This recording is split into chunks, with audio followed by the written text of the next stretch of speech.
Hello everyone. We plus you classes में आप सभी का स्वागत है।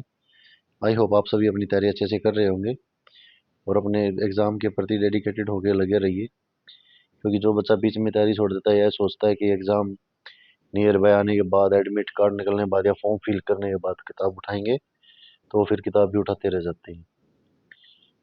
और जैसे कि हमारा हरियाणा जी के MCQ सीरीज़ चली हुई है टॉपिक वाइज, तो आज हम करेंगे हरियाणा का वास्तुकला, आर्कोलॉजिकल स्ट्रक्चर और मूर्तिकला के संबंधित जो MCQs हैं, जो प्री वाईक्यूज है, उनको कवर करने की कोशिश करेंगे। तो आप सभी ध्यान से क्लास को देखिए और प्लीज़ जो बच्चे क्लास को देखते हैं और चैनल को सब्सक्राइब अभी तक नहीं किया तो प्लीज़ चैनल को सब्सक्राइब कीजिए। आप लोग हमें सपोर्ट करेंगे तो हम भी आपके लिए ज़्यादा ज़्यादा अच्छा कंटेंट लेके आएंगे, हम भी मोटिवेट होंगे। तो चलिए आज का हमारा फर्स्ट क्वेश्चन स्टार्ट करते हैं। तो पहला क्वेश्चन है बच्चों, आर्कियोलॉजिकल सर्वे ऑफ इंडिया द्वारा हरियाणा में कितने स्मारकों को संरक्षित किया गया है? तो आर्कियोलॉजिकल सर्वे ऑफ इंडिया के द्वारा हरियाणा के 23 स्मारक जो हैं संरक्षित किए गए हैं। नेक्स्ट क्वेश्चन है, दिव्यावदान में किस नगर की नगर योजनाओं का वर्णन मिलता है? यानी उस नगर की जो नगर योजनाएं हैं, कैसे ड्रेन आउट सिस्टम में बनाया नक्शा, तो वो हमारा रोहतक शहर की नगर योजनाओं का वर्णन मिलता है दिव्यावदान। नेक्स्ट है, यमुनानगर जिले में, यमुनानगर जिले का जो सुग है उसमें अनेक मंजिलों वाले भवन का वर्णन किस ग्रंथ में है? यानी कि सुग का वर्णन किस ग्रंथ में मिलता है आपको?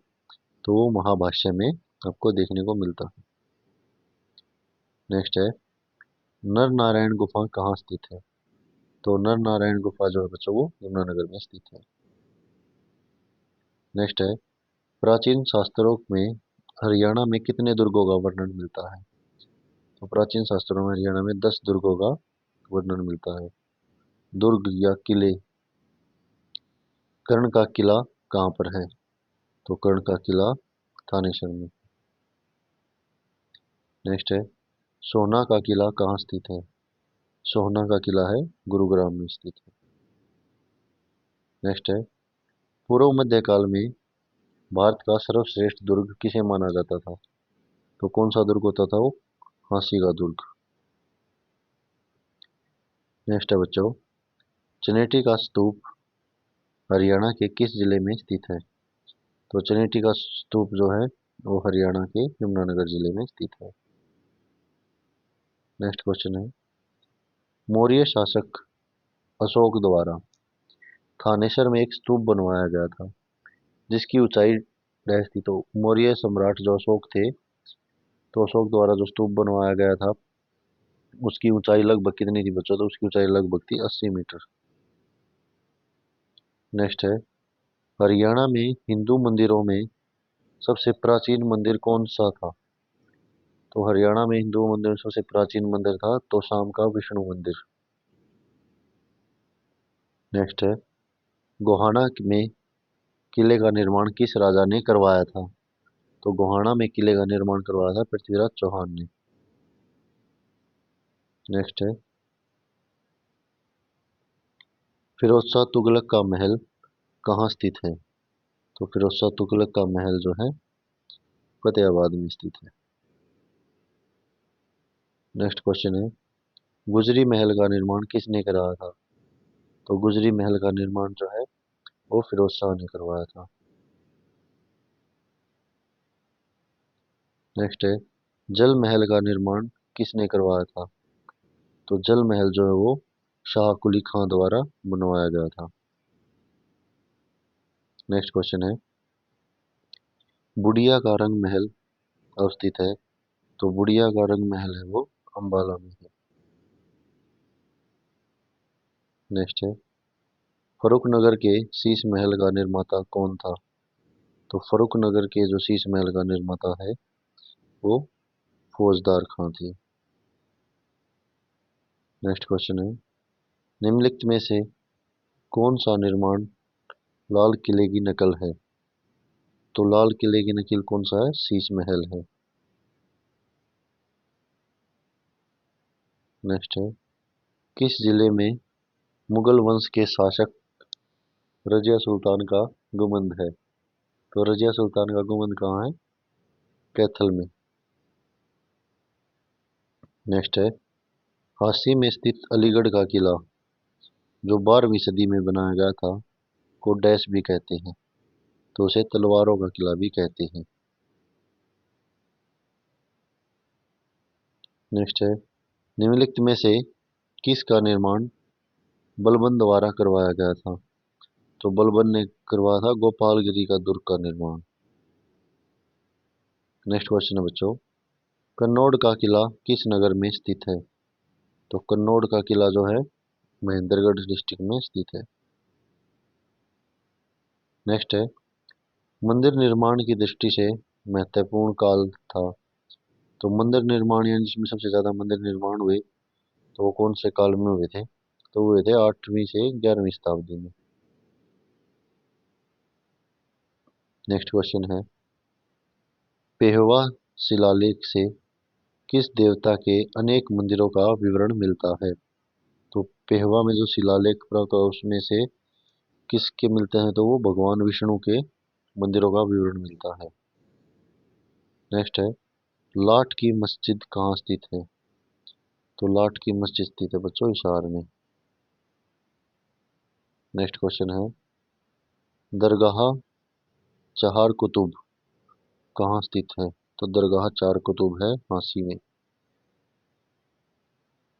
नेक्स्ट है, इब्राहिम सूरी के मकबरे का निर्माण कब कराया गया था? तो इब्राहिम सूरी के मकबरे का निर्माण कराया गया था 1540 ईस्वी में। नेक्स्ट है, ख्वाजा खरीज खां का मकबरा जिसे इब्राहिम लोदी ने बनवाया था किस नगर में स्थित है? तो ख्वाजा खरीज खां का मकबरा है सोनीपत में। नेक्स्ट है, इब्राहिम लोदी का मकबरा कहाँ स्थित है? इब्राहिम लोदी का मकबरा है पानीपत में। नेक्स्ट है, मुगल काल की सर्वाधिक प्राचीन धार्मिक इमारत कौन सी है?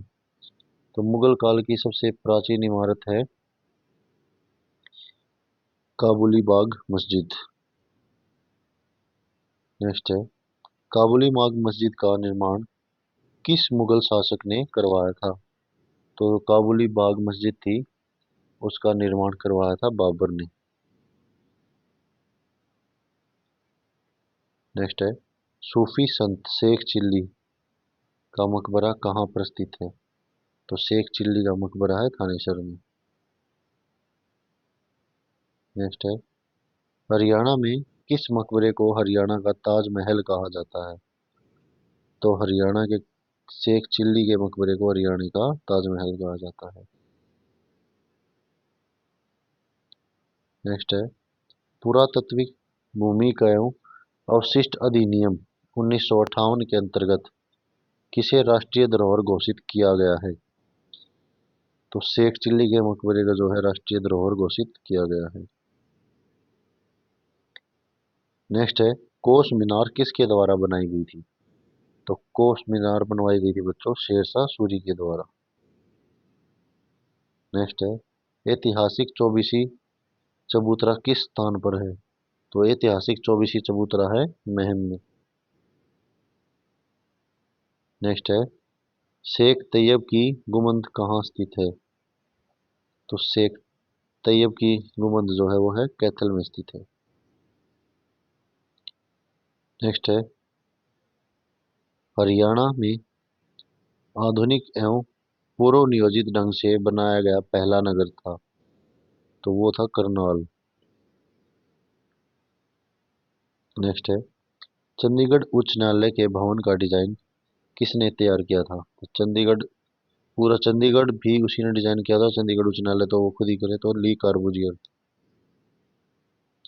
नेक्स्ट है, शेष शैया पर लेटे विष्णु की मूर्ति हरियाणा में किस स्थल से प्राप्त हुई? ये मोस्ट रिपीटेड क्वेश्चन है बच्चों।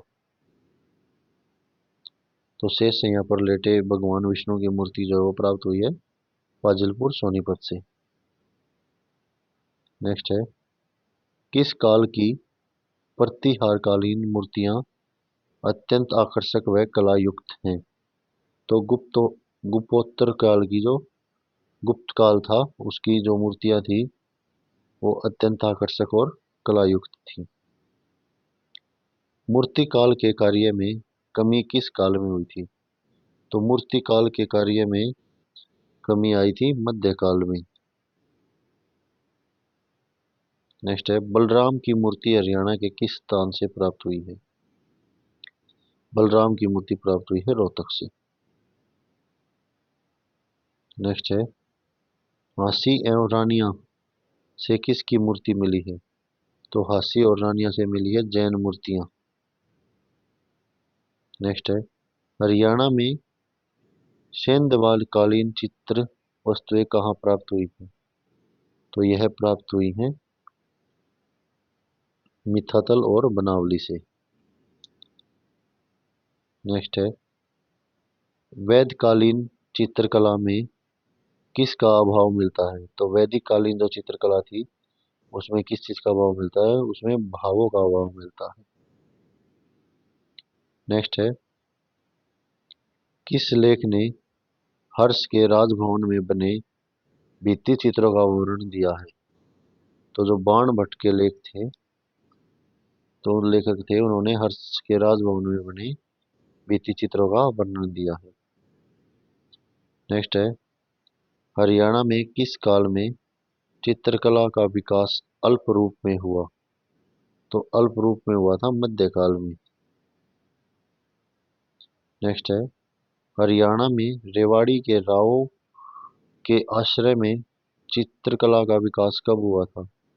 तो रावों की छत्रछाया में हुआ था भाई 18वीं शताब्दी में।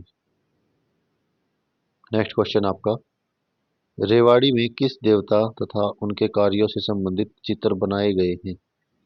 तो रेवाड़ी में कौन से बनाए गए? तो रेवाड़ी में बनाए गए हैं कृष्ण के। नेक्स्ट है, हरियाणा की प्रमुख लोक चित्रकला कौन सी है? तो हरियाणा की प्रमुख लोक चित्रकला है सांझी। नेक्स्ट है, हरियाणा के गांव में सांझी किसके निमित्त बनाई जाती है? तो सांझी किसके निमित्त बनाई जाती है बच्चों? तो वो बनाई जाती है बालिकाओं की मंगल कामना के लिए। नेक्स्ट क्वेश्चन है, हरियाणा में सांझी के साथ किसको दीवार पर लगाते हैं? ये क्वेश्चन भाई काफी आ चुका है। तो दासी बम्बो को जो है सांझी के साथ दीवार पर लगाते हैं। तो आज की क्लास में इतना ही बच्चों, फिर नेक्स्ट क्लास में मिलते हैं नेक्स्ट टॉपिक के साथ। और अगर आप लोगों को किसी टॉपिक पे एमसीक्यू सीरीज चाहिए तो प्लीज़ कमेंट करें, ताकि आपकी जो प्रैक्टिस आपने जो थ्योरी पढ़ी है उसकी ज़्यादा ज़्यादा प्रैक्टिस हो सके, आपको पता चले कि किस टाइप के कैसे कैसे क्वेश्चन पुट करती है एचएसएससी। और जो प्री वाईक्यू हैं कैसे कैसे आए हुए हैं। प्री वाईक्यू यही नहीं है कि आप पिछले 2-3 साल के प्री वाईक्यू लगा रहे हैं, या फिर 2-3 जिस भर्ती की आप तैयारी कर रहे हैं जिस पोस्ट की उसी से रिलेटेड। आपको सभी एग्जाम्स के सभी शिफ्ट के प्री वाईक्यू देखने चाहिए, जिससे कि आपको वैरायटी ऑफ क्वेश्चंस देखने को मिले और आपकी तैयारी अच्छे से, आपकी प्रैक्टिस ज़्यादा से ज़्यादा हो। और चैनल को प्लीज़ सपोर्ट कीजिए ताकि आप अभी मोटिवेट हो और हम भी मोटिवेट हों। तो थैंक यू बच्चों, आज की क्लास में इतना ही। फिर नेक्स्ट टॉपिक के साथ नेक्स्ट क्लास में मिलते हैं।